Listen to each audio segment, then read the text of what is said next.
noches. Buenas noches. Bienvenidos a esta reunión de amigos con la excusa o provocada por este nuevo nene que tiene nuestro sello editorial que se llama Lapidario Incompleto, que tengo aquí a mi izquierda. Como ustedes saben, tiene textos de Antonio Gamoneda y está ilustrado por Juan Carlos Mestre, que me acompañan aquí. Quería agradecerles a todos ustedes su presencia aquí y yo quiero decirles dos cosas sobre este libro y otras dos sobre nuestros libros en general, para que luego les voy a pasar la palabra a ellos, que seguramente va a ser mucho más interesante lo que van a decir que lo que puedo decirles yo.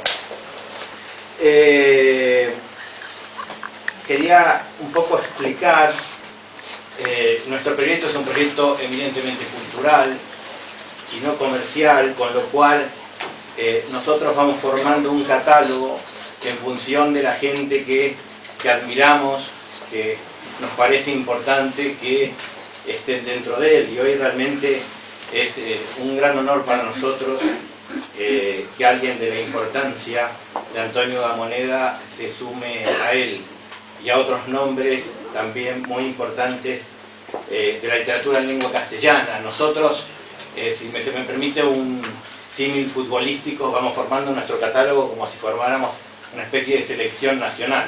Lo que pasa es que nuestro territorio es un poco más amplio, es el territorio de la lengua, ¿no? Lo que decía Fuentes, el territorio de la Mancha, ya que nuestra editorial se dedica a textos de autores de lengua española o castellana, como se quiera, tanto latinoamericanos como españoles. Y hoy sumamos a una de las más grandes figuras de ella. Hace más o menos un poco más de un año que venimos trabajando en este libro. Primero el tema de ver cuál texto era, porque nuestra editorial publica textos inéditos, o lo que llamamos recuperados.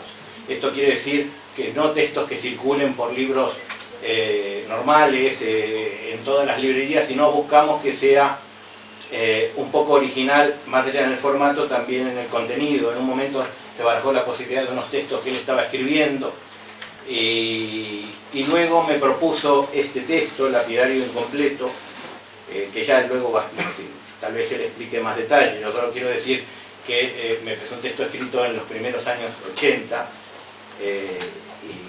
y repito porque es la fórmula que él me puso en el colofón cuando me lo corrigió, y me gustó mucho, los primeros años 80. Y bueno, me gustó mucho, entonces lo elegimos para hacer, y a partir de eso empezamos a trabajar con la reescritura, que ha sido muy amplia, sobre el texto original. Cuando surgió este texto, Antonio me dijo que quería que lo ilustrara Juan Carlos Mestre, lo cual para mí me pareció una cosa maravillosa. Primero porque, bueno, el texto tiene que ver con León, y juntar a dos leoneses tan ilustres. Si bien Antonio se sabe que no nació en León, pero su vida está totalmente vinculada a esta ciudad. Y después porque siempre me interesaron mucho los autores.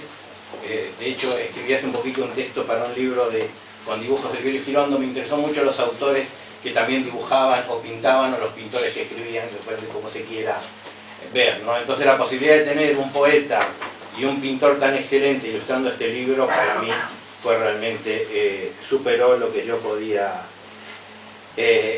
haber pensado inicialmente, ¿no? Y yo quiero agradecer en este acto la enorme generosidad tanto de Antonio como de Juan Carlos en aceptar participar en este tipo de ediciones que hacemos nosotros, e indudablemente la profesionalidad de ambos, ¿no? Que creo que es algo muy importante, porque más allá del talento, la profesionalidad, creo, y el trabajo constante es importante. Y uno podría pensar que esta es una edición muy corta además, y que alguno de nosotros lo hubiera tomado ligera. No es así. Antonio la reescribió hasta el punto que en un momento me mandó una carta y me dijo no me mande más pruebas, porque en algún momento tenemos que darle un corte a esto. Nos hemos comunicado por teléfono, por cartas escritas a la antigua con plumas estilográficas, y también a través, que le agradezco a Amelia Gamoneda, que está aquí presente, que ha sido nuestro interlocutor a través del correo electrónico, ¿no? Para mí es un libro en homenaje. Todos los libros que hacemos, como le decía, como elegimos los autores que admiramos y que queremos, para nosotros es un homenaje. Y es un homenaje a Antonio y también a Juan Carlos. Ha sido una gran responsabilidad, lo voy a decir, para mí hacer este libro, porque eran dos autores para mí demasiado importantes, y realmente tener la responsabilidad de plasmarlo en un libro es una cosa que me ha pesado bastante. Hoy estaba temblando que lo vieran a ver si aprobaba o no aprobaba, pero esto se complica además porque Antonio fue editor durante más de 30 años, con lo cual tiene un conocimiento de lo que es editar bastante profundo, y solía bombardearme con sabios consejos, de los cuales muchos los he tomado y agradezco. Y los agradezco realmente porque es los consejos generosos del que tiene la experiencia, y en ningún momento han sido invasivos con la tarea que me adjudicaron, que nos adjudicaron nosotros, que es editar el libro. Y nada más, para terminar, esto es sobre este libro. Yo quería comentarle un poco cuál es la visión que nosotros tenemos en nuestros libros en general. Hoy justo una persona me decía arriba, es un libro de lujo, y yo le dije que pensaba que no era de lujo y que justo lo tenía preparado para decir, así que le iba a contestar. No es un libro de lujo, no pretende ser de lujo ni pretende ser un libro de una élite en un sentido económico, sino que se trata de recuperar la artesanía, recuperar la producción a escala humana y demás. Todo el volumen se hace aquí, salvo la fabricación del papel, se imprime aquí, se hacen las carpetas aquí, se hacen los estuches aquí, se hacen las correcciones y la maquetación, todo lo hacemos aquí. Entonces recuperar una tradición de reunir a su vez la tarea de librero, editor, impresor, como hacía Aldo Manuzio en el Renacimiento, y se trata de eso, ¿no? En un tiempo, a mi modo de ver, que desde la invención de la imprenta, el libro cumplió una necesidad importante. Para mí la invención de la imprenta es un invento tan importante como la rueda. La humanidad no estaría donde está ahora si no fuera por eso, que permitió que los libros se multiplicaran a muy bajo costo y que el conocimiento y la literatura, el arte más, se transmitiera con muchísima más velocidad. Yo sinceramente creo que el paradigma ha cambiado, e indudablemente han aparecido medios ahora que son más eficientes en ese tipo. Esto no quiere decir, una vez me dijeron en una presentación que yo era un antieditor, al contrario. Yo lo que creo que el libro se ve liberado de la necesidad de la masividad, ¿no? Entonces queda como un elemento mágico y de un placer enorme para los que nos gustan los libros, de ese abrir, de esa caja donde uno no sabe lo que va a encontrar en la próxima página, de ese papel que envejece, que va cambiando de olor y demás. Esa es un poco la idea que tenemos en nosotros al hacer los libros, y la idea del tiempo. Muchas veces dicen que nuestros libros son incómodos, y la verdad es que lo son. Son incómodos porque son grandes, porque no están cosidos, una cosa que a mí me parece que permite, si bien las páginas están numeradas, un cierto juego lúdico, ¿no? Es como una caja con muchos elementos. No son libros para leer en el metro, desde luego, ¿no? Pero yo creo que ese libro encierra mucho tiempo, encierra muchísimo tiempo de Antonio, al haberlo escrito, al haberlo pensado, al haber trabajado sobre él. Muchísimo tiempo de Juan Carlos, que ha hecho incluso más ilustraciones de las que tuvimos posibilidad de poner para elegir, y mucho tiempo nuestro en hacer cada una de sus partes. Creo que lo que menos merece, si alguien lo juzga, es un ratito de tiempo del lector. El que no pueda brindarle 10 minutos para hacer la ceremonia maravillosa de poner un libro sobre una mesa e ir abriéndolo y moviendo sus hojas lentamente, bueno, este libro me parece perfecto, lo respeto mucho, pero este libro no está hecho para eso, ¿no? Y bueno, solo agradecer, con esto termino, agradecerle de nuevo a ellos dos, no solo el haber participado, sino el estar presentes hoy aquí. Para nosotros es un evento, digamos, muy emocionante. Esperamos haber estado a la altura del compromiso. Lo que sí puedo decir, eso no lo puedo juzgar yo, pero sí que hemos hecho este libro con muchísima dedicación y con muchísimo cariño a ambos autores. Así que yo con esto ya me callo y le paso la palabra a Juan Carlos Mestre, que oficia de ilustrador en este juego.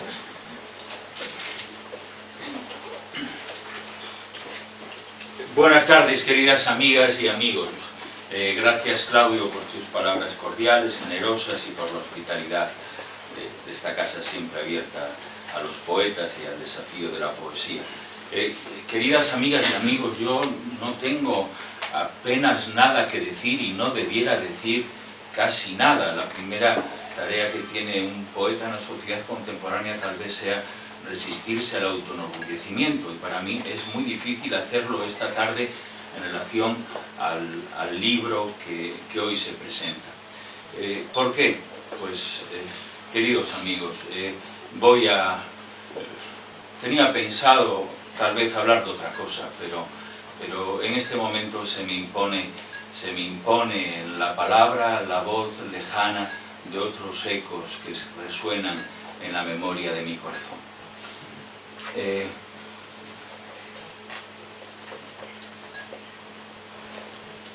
Inmóvil,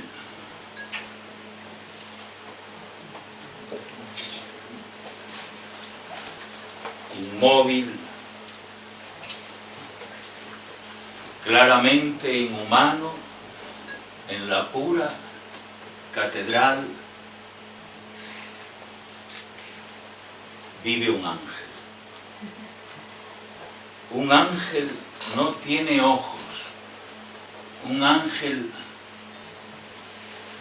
no tiene sangre. Él está vivo, él no está vivo en la vida, él no está vivo en la muerte, él está vivo en la belleza. Disculpadme el balbuceo, pero este es el primer poema que yo aprendí de memoria siendo adolescente. Tenía 14 años. Se acababa de suicidar mi mejor y único amigo, el poeta Gilberto Núñez Ursinos. Era un domingo de mayo. El día antes, el poeta Gilberto Ursinos, que tenía 37 años, y del cual yo era inseparable amigo, había pasado por la panadería de mi padre a dejar un pequeño paquetito envuelto en papel de estraza, atado con una cuerda de bramante rojo. En él había 3 libros y una pequeña inscripción autógrafa que ponía: dáselo al niño. Eran 3 libros de la colección Adonais. Uno de ellos era la Nábasis de Saint-Jean-Perse, otro era los cantos pisanos de Rapin, y el tercero era Sublevación inmóvil de Antonio Gamoneda, donde yo leí el poema Un ángel gótico, el poema que acabo de recordar, y que no figura en ninguna de las ediciones de las obras posteriores y las obras completas de Antonio Gamoneda, porque entró en las metamorfosis del pensamiento poético y generó otros espacios de significación. Refiero esta anécdota porque fue fundacional en mi vida.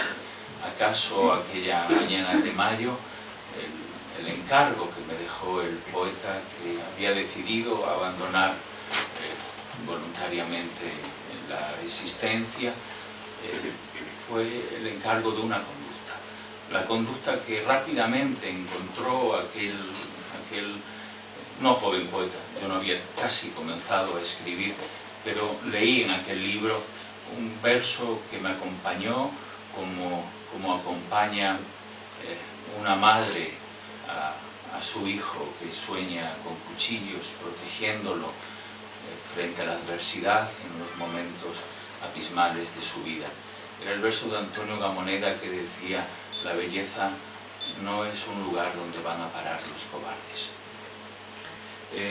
Yo creo que la única valentía que he tenido en la vida es la de haber establecido alianza con la poesía, entendiendo la poesía como me la hizo entender aquel libro de Antonio Gamoneda y su sublevación inmóvil. La poesía como un discurso republicano en el que todas sus partes son ciudadanos libres y tienen el derecho, la obligación a ejercer el derecho a estar en desacuerdo entre sí.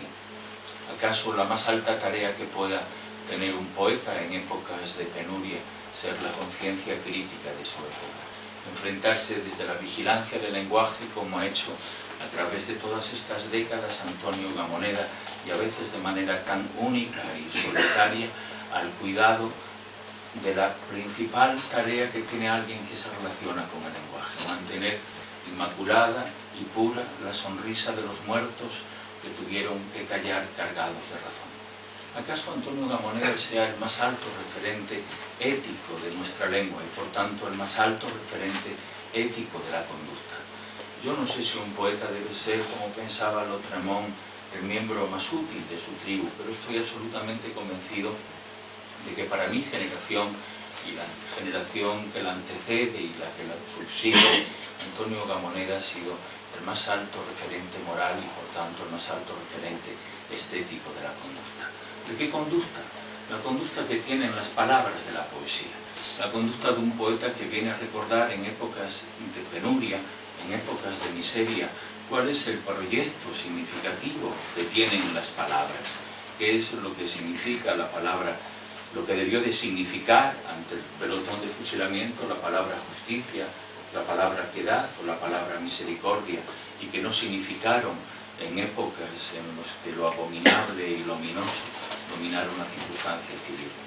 Antonio Gamoneda es un poeta imprescindible y en mi caso es el fundador de toda mi conducta. Si no lo hubiera conocido a él, si no hubiera conocido el legado testamentario de mi amigo Gilberto Ursinos, posiblemente, y es trabajo digno, hubiera repartido panecillos en la panadería de mi padre el resto de mi vida.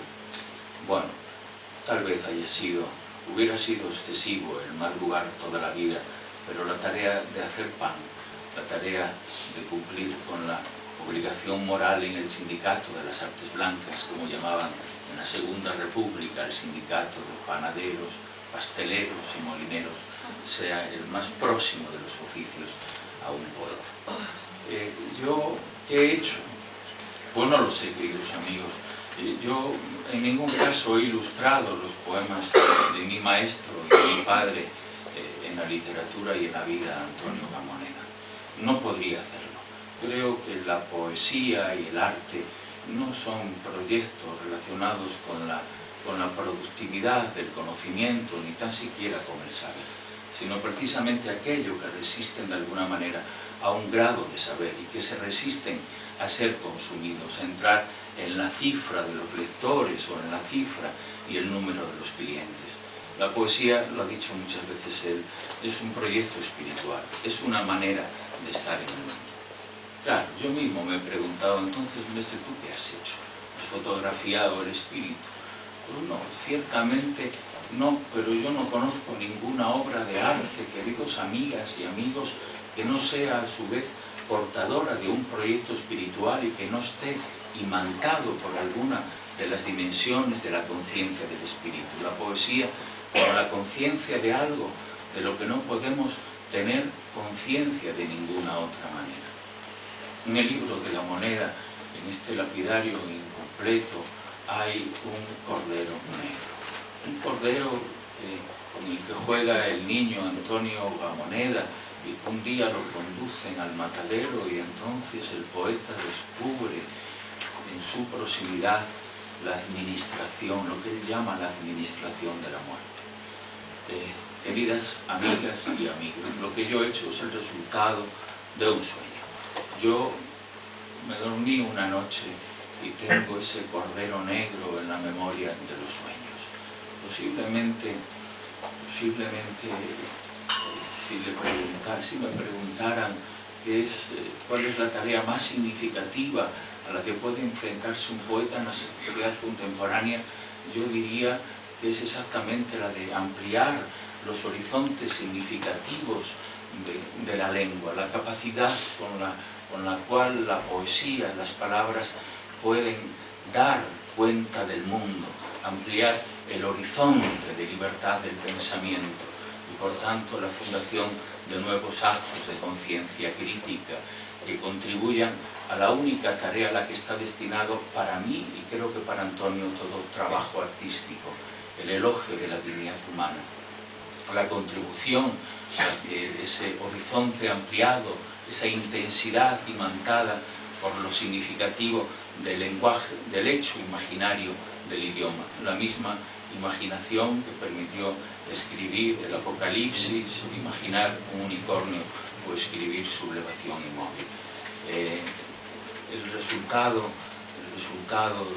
de mi imaginación es el paralelismo no a la lectura de la obra de Antonio Gamoneda, sino la clara conciencia de agradecimiento de haber estado en el transcurso de lo que ha sido mi vida bajo la protectora presencia, bajo la generosa imantación, no ya personal, sino que se extiende a toda una generación, a todo un grupo de amigos, de escritores, de poetas, para los cuales la presencia de Antonio Gamoneda en nuestra época, en nuestro siglo, ha sido la ampliación definitiva de los horizontes significativos de la poesía, de la libertad y de la dignidad republicana del mundo. Muchas gracias.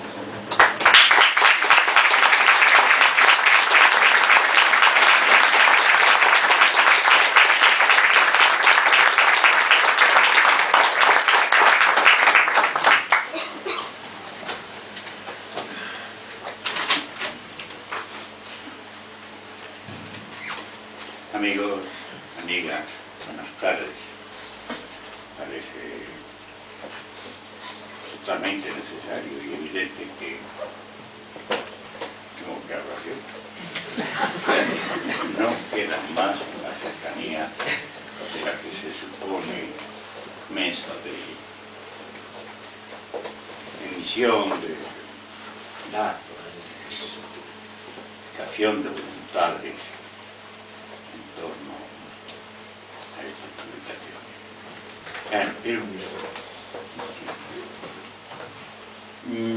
Yo pienso con una convicción y una sinceridad absoluta que dentro de posibles hipérboles que hayan podido llegar al corazón que él mismo mencionó de Juan Carlos, por ejemplo, o a la generosidad no únicamente editora de Claudio, lo que han dicho, incluso descontando esas posibles hipérboles, es prácticamente todo lo que se puede decir y puede también que sea en el sentido de los juicios de valor, vamos a decirlo de alguna manera, por lo menos son los que me conciernen, puede que sobren algunas palabras. Entonces, ¿qué puedo hacer yo? Yo tendría que limitarme a hacer algo así como unas notas a pie de página, tanto de lo que ha dicho Claudio como de lo que ha dicho Juan Carlos. Y creo que las voy a hacer, ¿sí? Pienso que las voy a hacer. Y voy a comenzar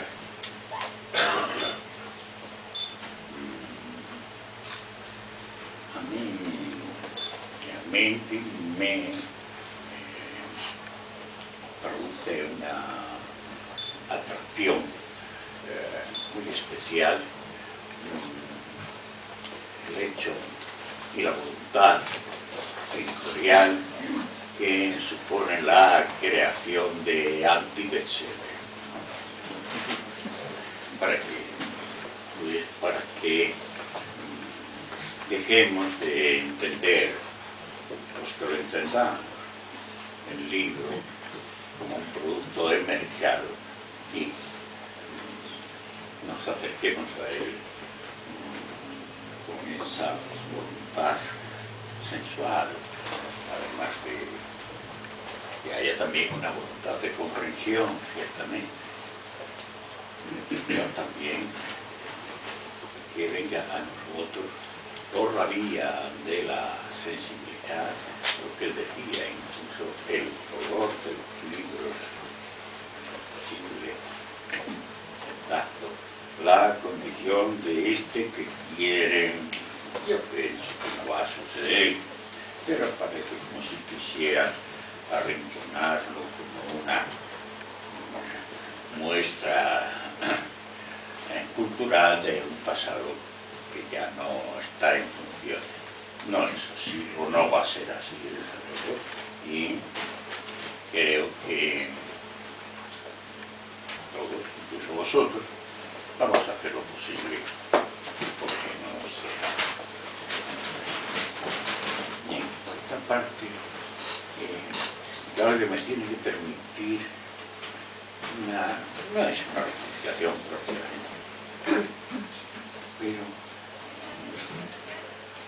una manera de entender yo la expresión de Claudio cuando se refería a los dibujos de Juan Carlos Mesa. También dijo, así como quien no quiere tocarlos demasiado, aparte de Juan Carlos, ¿por qué? No. Yo entiendo que desde el punto de vista de la edición son ciertamente ilustraciones. ¿Cómo lo son? Perdón, es que no se escucha. ¿Cómo podemos hacer? Que hay mucho ruido y no escuchamos. Un poco más alto. Y lo queremos escuchar. Un poquito más alto. Ah, más alto. Bueno, trataré de vocear. No se escucha nada. Bueno, perdonadme, ¿eh? Bueno, estaba diciendo que hemos pasado, digo hemos, pero me refiero a los dos amigos que están a mi izquierda, quizá demasiado deprisa por encima de los dibujos de Juan Carlos Fuentes. Y en estas notas a pie de página en que va a consistir mi intervención, yo quisiera hacer algunas pequeñas precisiones. Bien, claro, son ilustraciones en el orden editorial. Ilustran al libro en todos los sentidos. Pero yo quiero decir, declarar, afirmar que tienen una función que se ha convertido quizá en función principal. Han transformado el libro en el sentido de lo que sería, han transformado el libro que pudiera consistir únicamente en la textualidad. Ya no es posible leer ese texto si no es acercando nuestra comprensión al imaginario de Juan Carlos, puesto en compañía de la literatura. Entonces, pues, sí, es una ilustración, pero es más principalmente para mí un diálogo, una relación en profundidad y aún más principalmente, como resultado, es lo que he dicho antes, una transfiguración del libro en otra cosa. Ya no podréis leer ese libro sin que, de alguna manera, las palabras arrastren consigo el imaginario visual aportado con Juan Carlos. En ese sentido, supone que Juan Carlos ha hecho una lectura que le ha proporcionado visiones, pero esas visiones son una creación no ya compartida en origen, pero naturalmente propia de él en cuanto a creación y en cuanto a resultado. Claro, yo no diría esto si los dibujos no me pareciesen impresionantes, no en el sentido de magníficos, que también, sino en el sentido de que me han impresionado, en el sentido de que incluso para mí mismo han modificado positivamente, creo, no, seguro, positivamente el libro. En cualquier caso, han hecho de él un objeto de comprensión que tiene muchas más dimensiones de las que pudiera tener el libro.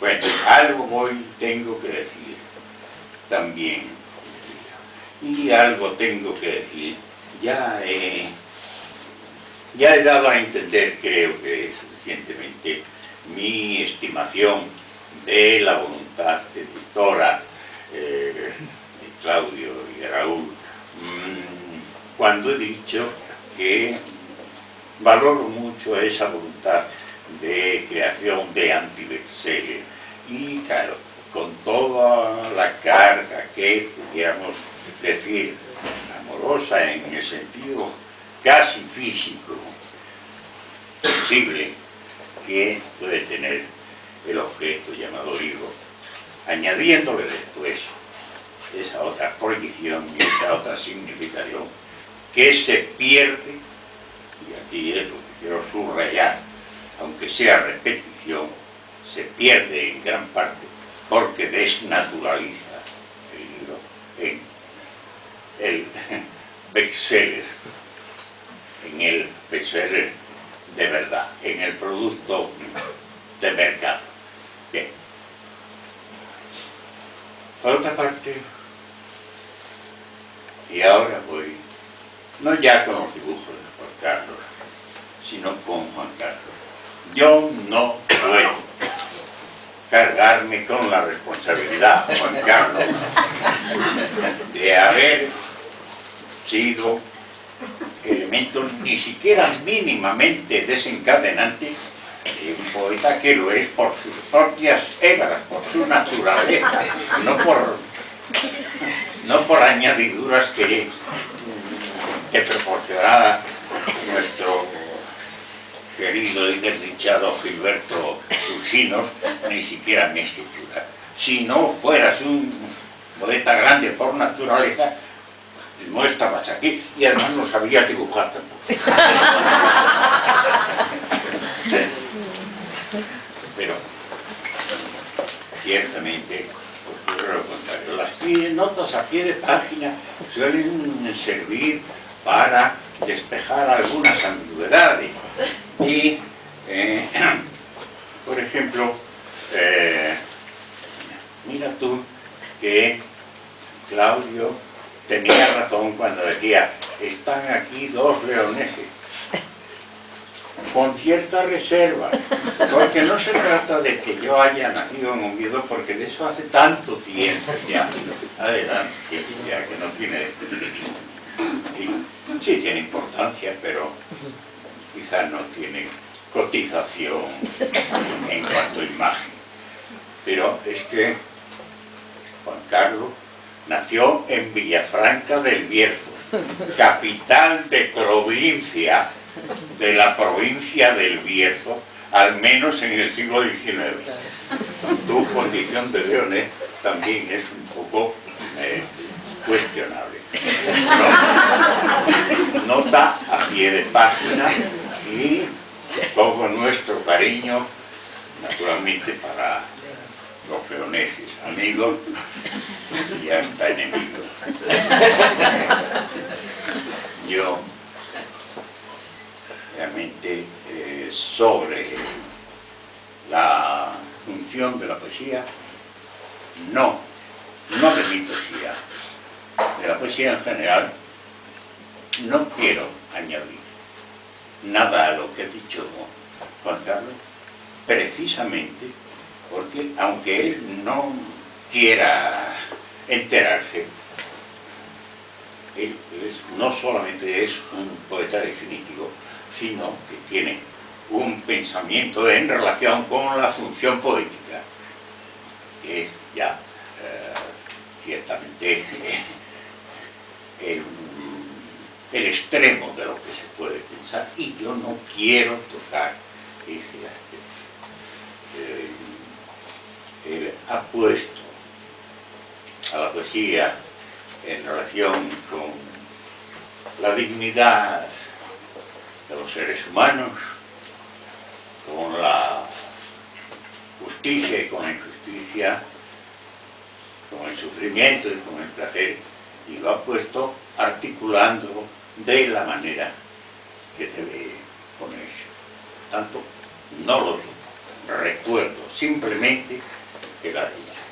Voy a hacer algo mucho menos, de mucha menor calado, porque también está un poco en el aire. Si este libro, que ahora se edita, es un libro repetido, reescrito, inédito,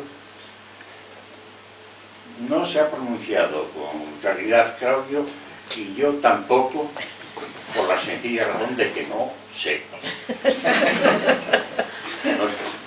Pero les cuento cómo fue la cosa. Para una edición de un libro de arte, con grabados de un espléndido grabador, hace, pues, no sé, quizá 25 o más años, yo empecé a hacer unos textos, y para desesperación del editor, yo escribía tan despacio que, bueno, llegó un momento que dije, mira, no, yo no sé cuándo voy a terminar, no te puedo engañar más, vamos a buscar a 2 amigos más, y reúnes la cantidad de texto suficiente para hacer tu libro. Era otro planteamiento editorial, no era el estilo. Bien, así ocurrió. Y yo, pues, quedó un hermoso libro, y quedó un texto que yo, en cierto modo, olvidé. Pero en estos 25 años, de vez en cuando, pues, y quizá por la vía realmente necesaria de la casualidad, necesaria para este tipo de aventuras creativas, el libro salió a relucir, no sé si 5 o 20 veces, ¿no? Y claro, pobre libro, en cuanto salía a relucir, yo reescribía y modificaba, tachaba, y así, cargado de tachaduras en sus fotocopias, llegó a las manos de los editores actuales. Pero la cosa no terminó ahí, porque yo, permaneciendo en mis viciosos hábitos, yo seguí tachando, seguí reescribiendo, seguí modificando, y ahora ya no se sabe si este libro es precedente de otro libro posterior, si es el libro que se publicó hace 25 años, si es, no sé, un totum revolutum que ha resultado sin saber cómo, o si efectivamente se trata de un libro que pudiéramos calificar de inédito. Yo me inclino por esto, pero me inclino principalmente porque, como os decía, el libro ha sido transformado, se han implicado en él datos de creación inseparables del texto a causa del editor, y inseparables ya también para mí, y espero Bueno, sí, también para ti. También para ti. En una palabra, que yo hace algo así como 45 minutos que he visto ese libro por primera vez, ese en concreto. Estoy muy contento y que os vuelvo a agradecer vuestra compañía.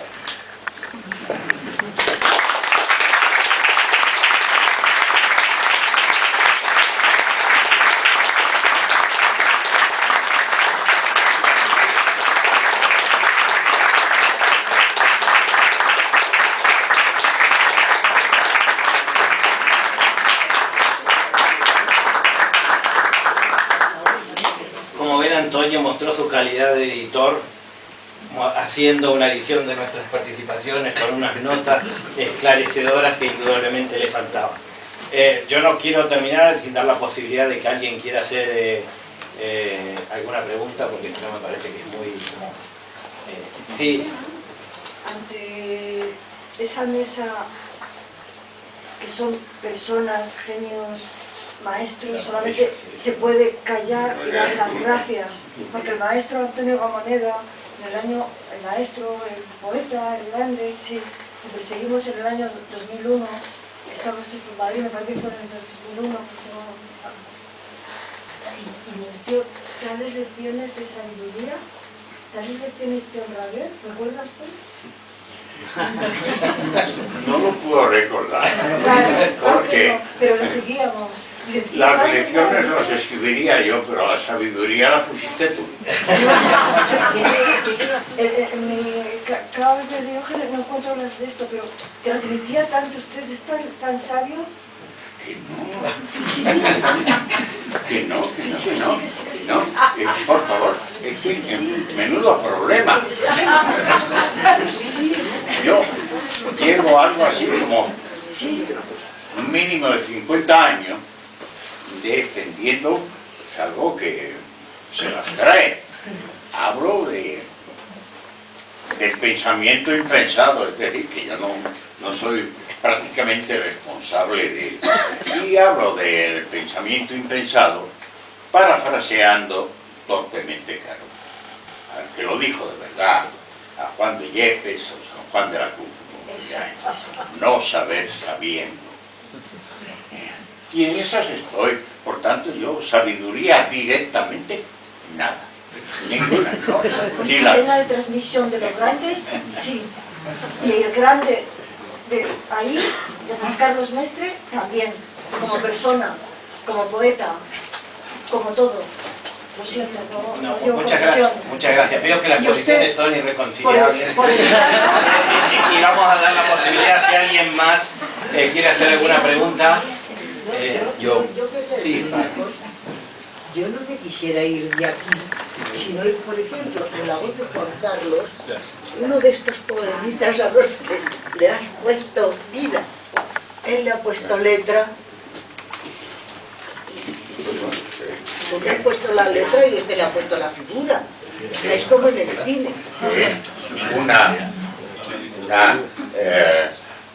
Eso lo que dije antes, una especie de confabulación que supone transformación recíproca y todas esas cosas. Pero sí, eso que lo lea Juan Carlos, que para eso es responsable de la transformación.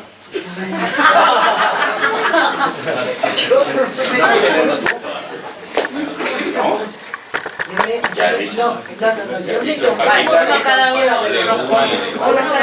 Uno cada uno. ¿Tienes alguno particular, Antonio? No, lo que tú mandes. Podemos empezar con el primero, ¿te parece? Un poco largo el primero. Vamos a hablar uno más.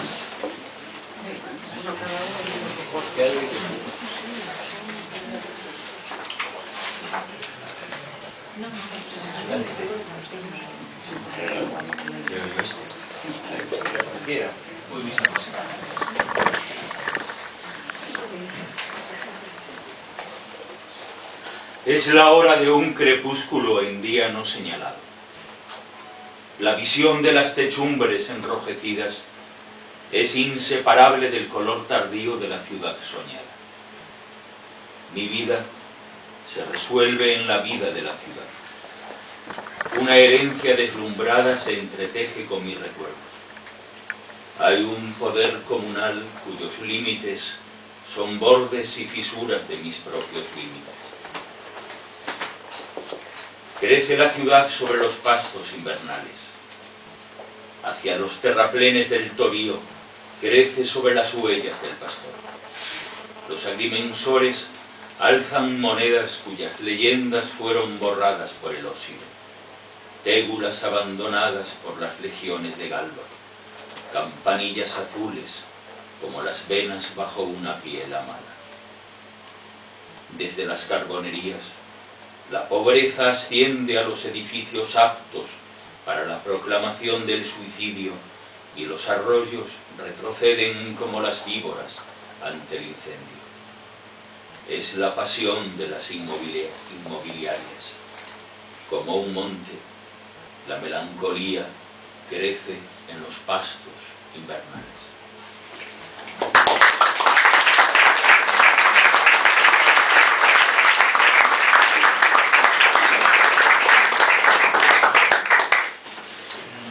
Yo, si no fuera que entre nosotros, yo pienso que no es posible andar con esas antinegociaciones. Yo tendría que darle las gracias. ¿Por qué haya leído? Bueno, sí, no. Una cosa que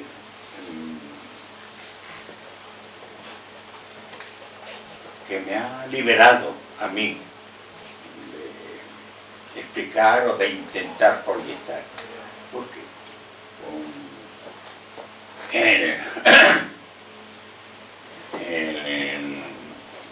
querido Juan Carlos de Villafranca, del Bierzo, es un lector, pues o dice, trae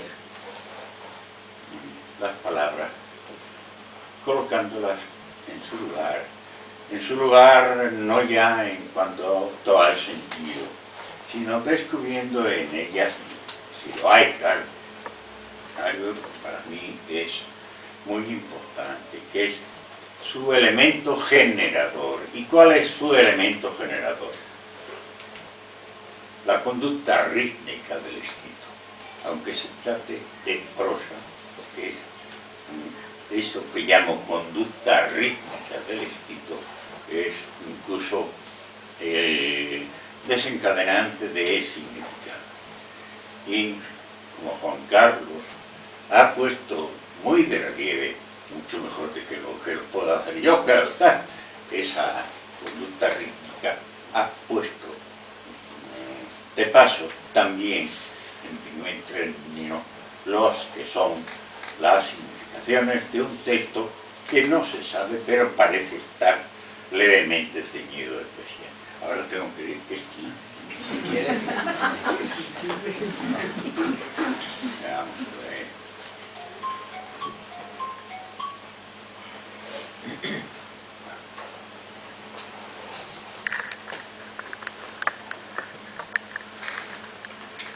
La calle de la plegaria conduce a las tiendas del cáñamo, a las cantinas profundas donde el vino se alza en reparación de la pobreza.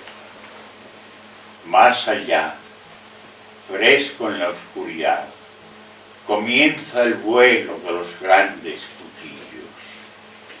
Grasa y fulgor sobre los mostradores sangrientos. Bellos son los cadáveres azules.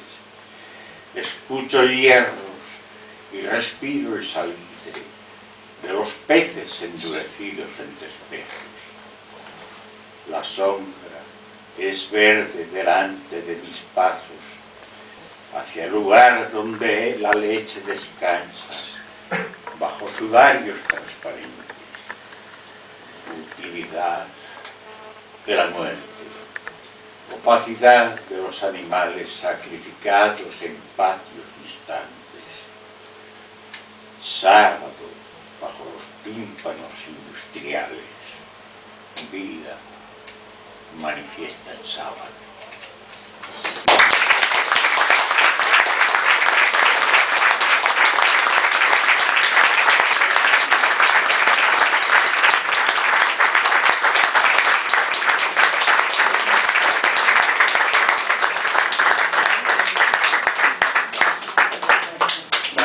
Juan Carlos, ¿podrías mostrar públicamente las ilustraciones para que las viéramos? Claro, Las ilustraciones, me parece mejor, que son muchas, yo les diría que los invito, dejamos un libro aquí y que cada cual, o prefieres que las muestre. No. Me parece que es mejor que se den el minuto y el rato íntimo que decía yo y miren ustedes para tener el tiempo suficiente. bueno, nosotros les dejamos la mesa y se ponen de 3 en 3. No, pero pueden verlo arriba también. Bueno, yo creo que es un buen final. La última que habías dicho antes. Bueno, yo lo único que quería decir es que tiene razón también Antonio Gamoneda en que Juan Carlos Mestre es una voz autónoma en la poesía, y el hecho cierto es que yo también me leí, el primer libro que leí de él fue Sublevación en móvil, y simplemente me quedé estupefacto. ¿Qué hice? No me puse a escribir poesía, me lo leí otra vez y busqué los demás libros de Antonio Gamoneda. Bueno, muchísimas gracias a todos, los invitamos a compartir un brindis, y no sé, supongo que algún tendrá que dedicar a los maestros algún libro. Muchas gracias realmente a todos.